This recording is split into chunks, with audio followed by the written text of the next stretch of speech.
There he is, Vinod Bhandari. What an innings he played. 41 and 31. 58 in the last game, unbeaten against the same team.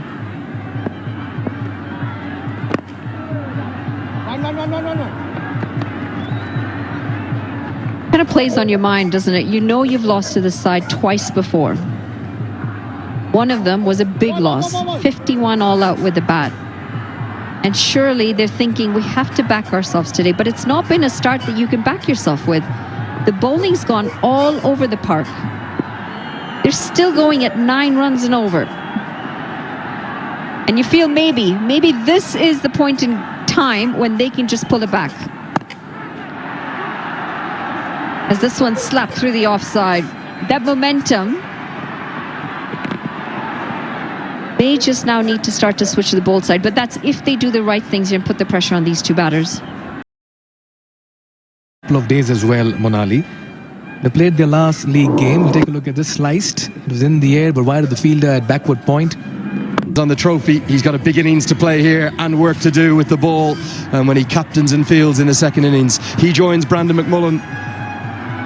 The risk to throw Harmeet up to number 4, they might think as though it's worked. 14 off 8. As Neesham will return for his third. Beautifully played, but very well fielded as well. And look at Dipendra Singh Ari. He jogs too. That's how quick he is. As I welcome HD Ackerman. In the perfect 15 overs, you would think, for the Royals. The wonderful opening stand.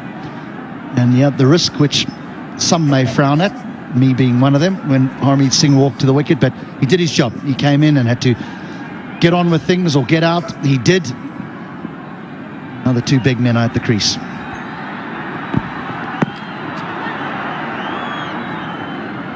I suspect there'll be a roar of anticipation as the Tiger will come on to strike for the first time. This is the wicket.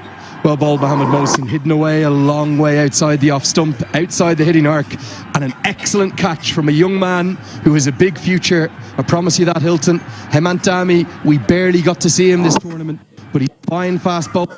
He comes on as a sub and he has his moment. Not an easy catch.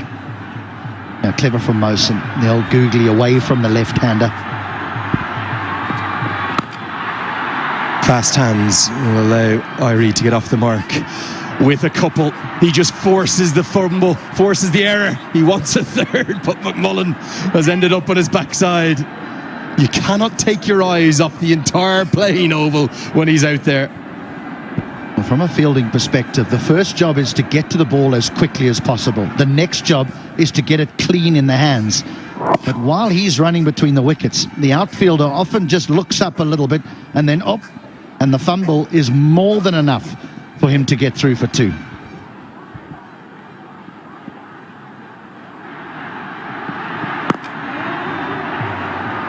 Irie wants 2 again here, but McMullen says no. There's a biggle, not just between these two sides, it's going around social media as El Clasico, but between these two men, Irie and Neesham. Remember, when Irie dismissed him in the group stages, out came the somersault. And I can promise you, I'm not going to call Jimmy Neesham an elephant, but he's not forgotten that.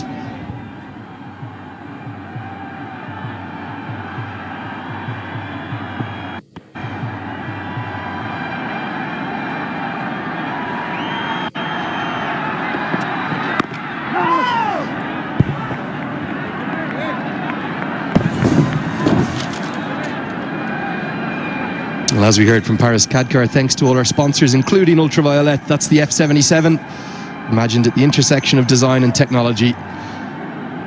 Really beautiful bike. I was on the back of one of those this morning. Only way to get here when the traffic's as heavy as it is.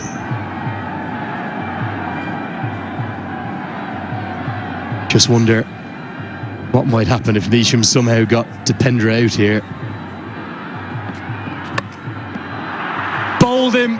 It's just clipped the bail. It's not Irie, it's not the one he wanted, but it's another big one as Brandon McMullen gets to double figures for the umpteenth time in this tournament and gets out. Just the length with a little bit of zip, maybe a touch movement back into the right-hander, McMullen's looking to go downtown. And Neesham has one. That's a very big wicket at a critical stage in the match. Because if this man had batted through, well, 200 is definitely on the cards. He goes for 14. Maybe, just maybe, the Bolts are scrapping back. 149 for 4. To Arjun Gartry. I think Scotty Kugelheim might have had a laundry error. He's ended up with the wrong shirt in his back. In he comes, promoted up the order, ahead of Ishan Pandey. Thought they might have gone left-hand, right-hand, particularly with Rajbanshi having one left. Instead, they've gone for power.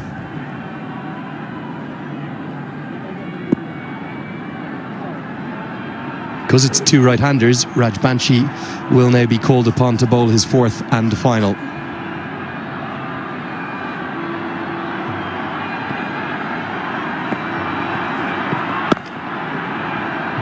Amazing to think of his bowling figures as the 150 comes up against the carnage of the rest of them, HT. Yeah, 1 for 9. That single bringing up the 150. I am a little bit surprised about Ishpande not coming in here. Forget the left-hand, well, not forget the left-hand, right-hand combination. It's a very good point. But the fact that Dipendra Singh Ari at the beginning of his innings relies heavily on between the wickets running, quick stuff, quick singles. I'm not sure he's going to get the same response from Kugelheim as he would from Pandey. But Kugelheim is sent in all-out attack.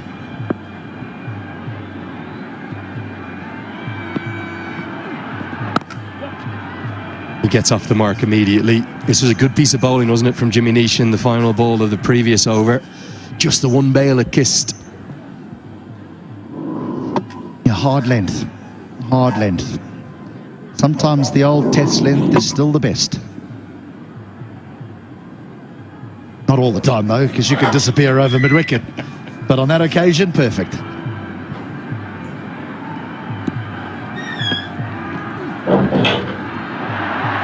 Shot you don't see too often from Dipendra Singh Ari, purely because of where the fielders are. I've no doubt that Ari wants 3. He's almost willing Kugelheim to come with him.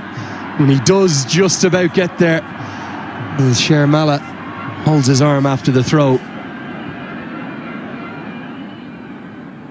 It's a shot that can be utilised just to manipulate the field to the way you want it to be set as a batter.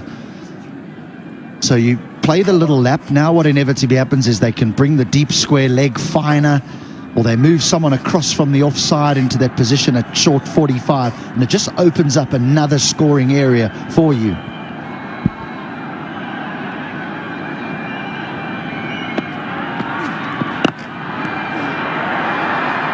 Good check of the stroke from Kugelheim because he didn't get there.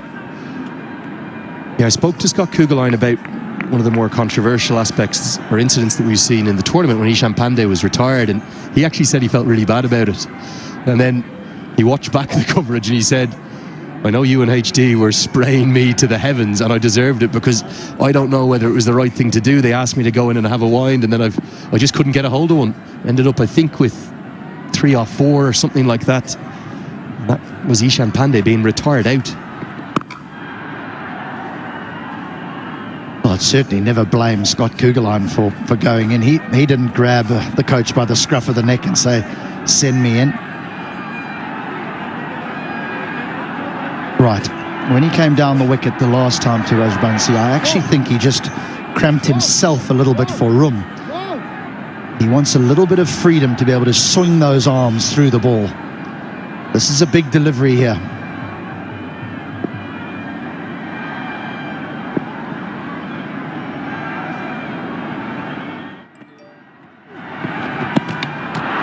Oh, quite beautifully bowled. The tournament's leading wicket taker for a reason has finished maybe his best 4-over set of the tournament. 1 for 15 for him. It's 156 for 4. Front foot's absolutely fine, nothing wrong with that. And I also think at the other end, I'm not even sure who appealed. Keep your eyes on Malanta here. It'd be interesting to see if there was an appeal. But absolutely fine. So Shinwari just wanted to double check it. Not out will be the NPay umpire decision pending decision on screen. 18 balls left. Tiger at the crease. What can they get to? Neesham wants his wicket.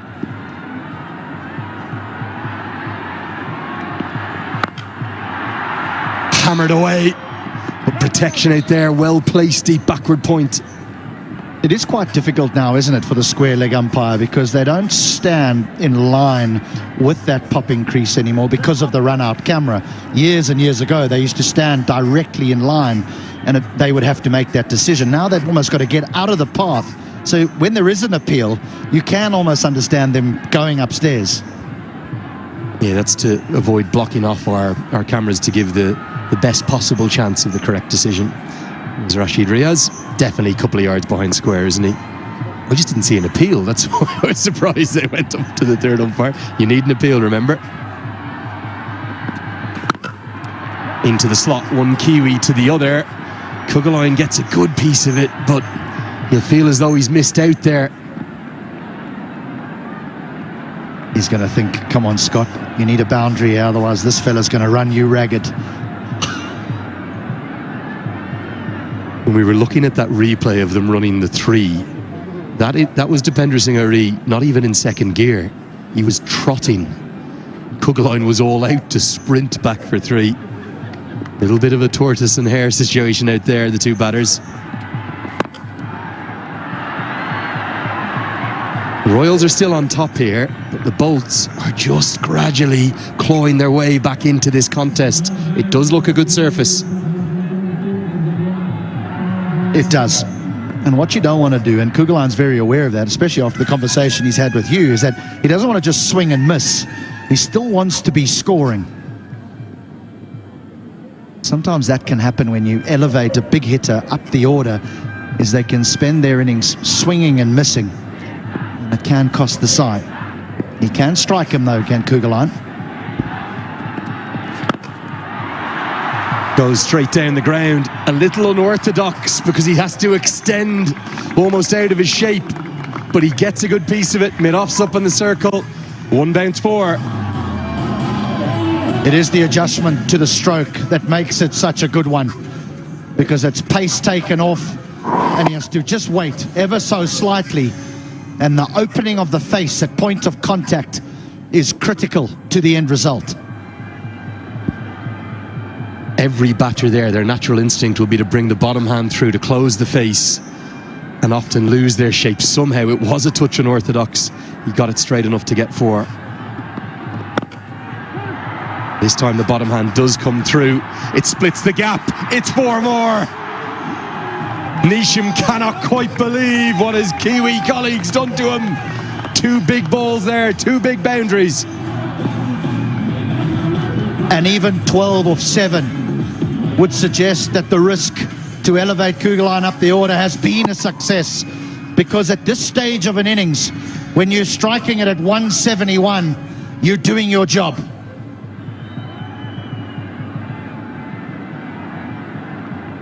His job now may be to go 2-4-6. I really would quite like the strike in the 19th, I feel. Instead it will be a dot. I really will get the strike. Nisham will finish with 1 for 44. It's 167 for 4. I think we're about to see something happen. Yes, we are.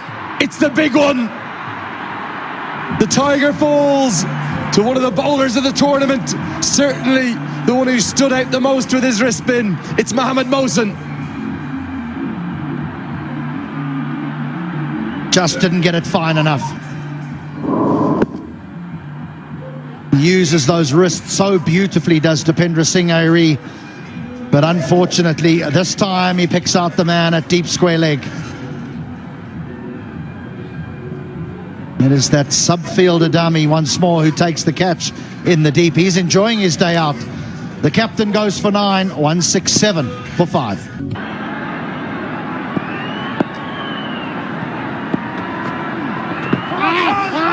Arif Sheikh to the crease. Big LBW shout. Brave bowling your wrist spinner in the 19th, but how well has Mohammad Mohsin responded? Marvellous catch held by the subfielder Hemant Dami, who's on for Shub Kansakar. Let's hope he's okay to bat. They'll need him with the bat, the Bolts. Is the googly not picked again? And once more it's Dami in action.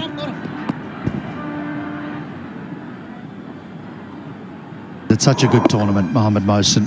He's difficult to pick when he bowls that wrong, and that was the leg spin, and it was just the bounce because of how tall he is that led to the thick outside edge going all the way to square leg. Well, somewhere right now in Birgunj, in the Sheikh household, Mr. Sheikh and Mrs. Sheikh are having a very difficult time as to know who to cheer on. Arif posted last night, house divided, heart united. As Arif goes into the sky, deep mid-wicket out there. It's another one. It's Mohsin again. Rajbanshi takes the catch. The bolts bouncing back into this contest.